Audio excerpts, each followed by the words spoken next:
Hey there, what's up, everybody? It's Dr. Shazetta. I pray you guys are doing well. Happy Sunday to you. It is Sunday, August the 9th, 2026.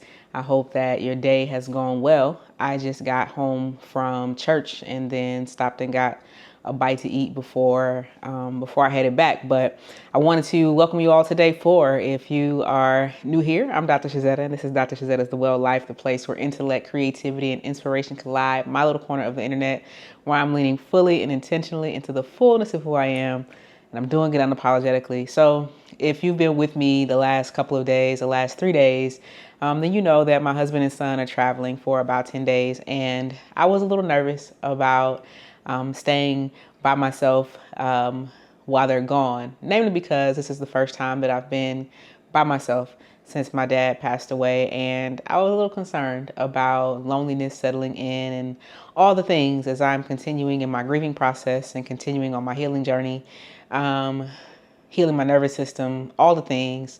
I wasn't sure what being in a quiet, silent house all day, every day for 10 or more days would look like or feel like. So I decided on the morning they left that instead of wallowing in my aloneness and loneliness and being anxious or nervous or fearful, that instead I would challenge myself to a 10-day reset, right? And not a reset because there was any particular thing that was wrong, but a reset that would allow me to examine and refine some of the rhythms that I am considering and creating and revamping for my own self, for my own day-to-day life, right? And those three particular areas, right, I organize it in three areas. One, my attention, right? How am I using my attention? What distracts me, right? What's worthy of my attention on a given day, and how I determine that day to day. Secondly, was my body. How am I honoring my body with my movement, with what I'm eating, with hydrating, with sleeping and resting? I did get a better night's sleep last night. I should tell you all that. And then thirdly, with my creative rhythms and flows. You know, I am a naturally creative person, and for the last few years, I hadn't really had a lot of inspiration for or felt inspired to be consistently creative. And so instead, I would just kind of try to leave room for it or try to fit it in right when I could get it in, but never really prioritizing it. And creating is something that my soul needs. And so leaning into trying to find the ways to just build it into my everyday practice and rhythm as a part of my self-care. And so those three areas have been my focus. And the first 3 days were okay. I tried trouble sleeping the first 2 days, which is not too weird. That big old empty house, right? Just me and the dogs. But last night I got up really early off the couch and turned the TV off and just went up to the bedroom. And before I knew it, I had fallen asleep actually relatively early, but my body needed it. So I woke up this morning not sleepy and not exhausted like I was yesterday. But I just wanted to hop on though, because today has not been the worst day, but it's also been a really challenging day. And I think that that's worth recording too. I don't want to talk about this 10-day challenge as being all, what do you call it? Lemon drops and gumdrops, all flowers and all candy and balloons. But it's also about me just kind of sitting. And I think that while I wanted to take this 10 days just to kind of pace myself and slow down a bit and, to think and create and reset, as I called it, last night and today felt a little different, and my first instinct was to try to ignore it, try to suppress it. But at the same time, if I'm going to be authentic and honest in this season, right, and certainly during this 10-day reset, then I don't want to just push past things and suppress it, because that's my natural tendency, right? And I think that that's a lot of our natural tendency, is that when we feel or experience discomfort, particularly in silent moments, particularly in more isolating moments, that our first nature is to run and fix it, to fill that space or to fill that time. And it wasn't like last night anything bad happened, right? There was no singular occurrence. There was no trigger, if you will. I just felt uncomfortable. Uncomfortable in yeah, just uncomfortable. And I can't even categorize it, right? Because I am naturally an introvert. I don't mind spending alone time. I generally don't mind spending time in the quiet, but I think perhaps there's something unsettling about it being quiet and aloneness that I don't have much control over, as opposed to, being able to choose solace and being able to choose, peace and quiet when the house is full. And so I think that was part of it, and so, the silence and the solitude, if you will, that sometimes and at times has felt like freedom or has felt like retreat, really felt like yesterday. And even as I got up this morning, it just really felt like this heavy weight, like these loud clanging cymbals. And I started not to go to church this morning, but I just got up and kept moving and putting one foot in front of the other, because I knew that staying in the house, the weight was like, I don't want to go out and be among people. But then it was also, but I need to get out of the house and go and get some fresh air, right? I need to get out for a minute.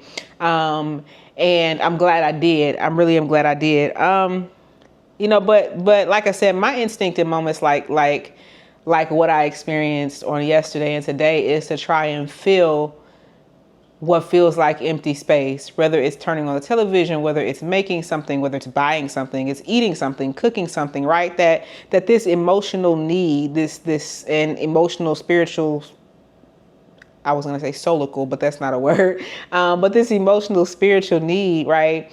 That sometimes, my tendency is to just fill it up. But I think that while it was my first instinct last night, I knew it was the wrong instinct. And so I put away my knitting that I was working on. In fact, I unraveled the entire blanket and put it back in the bag. I'll get back to it at some point. But filling that space and filling that void felt really wrong last night. And so I chose not to. And as I chose not to fill the void, as I chose not to try and press my way past it, that choice, that intentionality gave way to really some cleansing tears and some cleansing prayers and some cleansing thoughts that I needed to have. And even today, going and sitting in church, you all, if you know anything about me, you know that in church I serve. And so my pastor is out for a few weeks. And so today going to church was literally just going and being a church member, sitting on the front row. And that was uncomfortable. And I probably could have found something to put my hands to. And also trying to fill that void, trying to fill that space, I knew it was the wrong move. And so there I sat and listened to the sermon. And I guess the difference for me the last couple days has been the difference between being alone and being lonely. I think sometimes I choose aloneness because I just need to decompress. But yesterday, I think in the evening time, loneliness kind of settled over me. And it shook me a little bit, to be honest. I've never been a person, I don't think, that needs for people to be around or that needs company. But in this season, I think that I have come to appreciate the presence of people, my people, not just a bunch of people, but the presence of people and the safety in being in the presence of my people. Because, well, I don't know the because, but I've come to appreciate, right, that sense of knowing, if you will, that my people are close by physically, like physical proximity. And if I'm telling you, the people who know me are looking at this saying, huh? Because I don't do crowds well. I'm not the most social person. I can do it, but I need like a lot of recovery time. And I'm that friend who will make all the plans with you and then the day of and be like, yeah, so I ain't gonna make it. But in this season, and perhaps it's because I felt more vulnerable in this season of healing, in this season of grief, that I do find a sense of security in knowing that my people are close by physically. And so the aloneness, at least for a bit last night and even into the morning this morning, gave way to some feelings of loneliness. Yeah. And so it's not that I don't value alone time. I do. But I don't like, I discovered today, I don't like feeling lonely. Today, as I was sitting in church and just letting myself sit in the space and listen to the sermon and know that all was well and that there was no performance that I had to do, sitting there gave way to some additional thoughts for me. And as I'm thinking through the next 6 days of this reset, I looked at my reset plan and was like, I don't know if day 4 can be what I planned for day 4 to be, because the reset was never about just a list of things. That it was never about, and it is not about boxes that I'm trying to check off, but it's about something that's a little deeper, right? It's about really sitting with myself and allowing myself to feel, right? It's not just about habits that I want to build, but it's also about, and maybe I didn't realize it till last night, it's also about sitting in and with what surfaces in this silence and in this aloneness.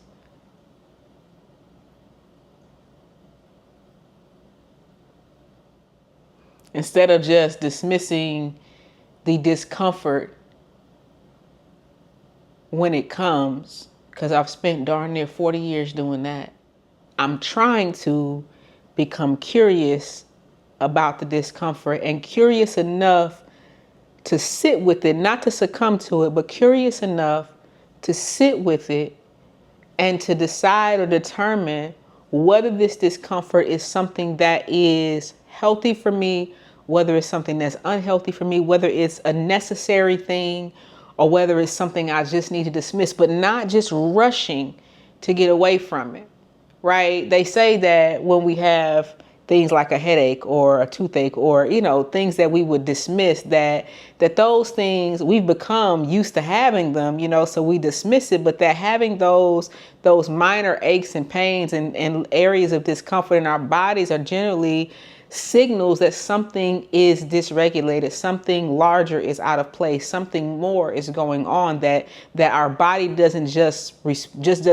manifest these symptoms, that these symptoms are an indicator, right? They are the red flag. They are the indicator light, right? That says, hey, you need to pay attention. And so rather than just dismissing, right, this discomfort, I'm trying to condition myself to be courageously curious. Courageously is important there because sometimes, at least for me, I'm afraid of becoming curious about a thing. Because what if what I find out seems like or becomes or feels like it might be more than the thing that I can handle? For me, I think that that's what, it's moments, that thoughts like that make the scriptures come alive. Is this what God means when God says that God won't put more on us than we can bear? Is that as we become courageously curious enough to confront the discomfort in our lives, that which we confront and that which we uncover and unearth, that it won't be too much for us. But so many of us, I must, have convinced ourselves that the discomfort should be dismissed quickly. I'm learning that rather than simply trying to, or rather than trying to dismiss every feeling or of discomfort, and rather than trying to fix everything that appears broken, or as they say in the South, out of fix, that sometimes the thing I'm being called to do is to name it, to honor it, to sit with it, and to let it pass me by. For a fixer, that's hard. For a fixer, that's hard. And for someone who spent almost all of their lives fixing things, there are moments when it feels absolutely impossible. So that's what I'm sitting with today on day 4 of this reset challenge. Navigating my discomfort, navigating what surfaces in silence, navigating all the things that come when you are situated by yourself for a period of time. You can't hide behind responsibilities to others. You can't even hide behind responsibilities to yourself. Just got to kind of put on your big girl drawers and ride it out. I was listening to a song on my way home, and I'll let you go. I think it's called Blessed Faithfulness, or Faithfully Blessed might be the artist. I have to look at it, but the song is called My Healing Journey. And essentially she says in the song that I'm on my healing journey. All of these things are happening. I don't know when the end of this period is going to be, but I know that God's grace and God's mercy and God's presence is with me. This is my healing journey. And as much as there are moments of this season that I would like to just flat out run from, flat out end, like just say, hey, what in the world? As many days as there are when I would just like to say, come on, what is happening? I'm also reminded on days like today that I've come too far to quit now. I've come too far to go backwards now. And I think that as many resets as I have to do, as frustrating as it becomes sometimes, as overwhelming as it becomes, as fearful as I become, yeah, the prophet gets afraid sometimes, momentarily. And then I'm reminded that sitting inside of this vessel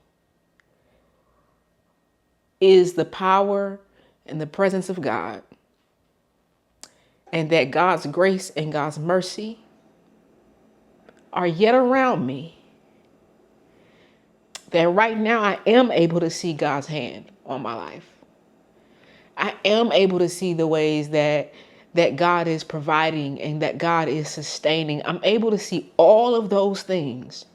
And since I'm able to see all of those things, I've got all the evidence I need that God is with me. So I don't have all the answers for myself. And I don't understand. All of this feels confusing sometimes. But what I do know, as if God is with me, I'm going to be all right. I'm going to be all right. I'm going to be all right. Listen, just wanted to share with you all today. Not a lot of structure to today's video. I pray that in my sharing and in my transparency, that you are somehow being blessed and helped. By you all watching and listening, I am being blessed and helped. And so I want to say thank you for the ways in which you continue to show up. If you haven't already subscribed to the channel, I hope that you will. I hope that you'll join this community, this Well Life community that I am trying to build. A community that centers self-care and wellness, not just doing our work well in terms of the quality of what we put out, but being well as we do the work in our spirits, our souls, our bodies, our minds, and even our finances. So anyway, I hope you guys will join me for day 5 tomorrow. I can't believe how quickly the days are going by. But day 5 tomorrow, as I continue this 10-day reset. I love y'all big, man. Take good care. Bye-bye.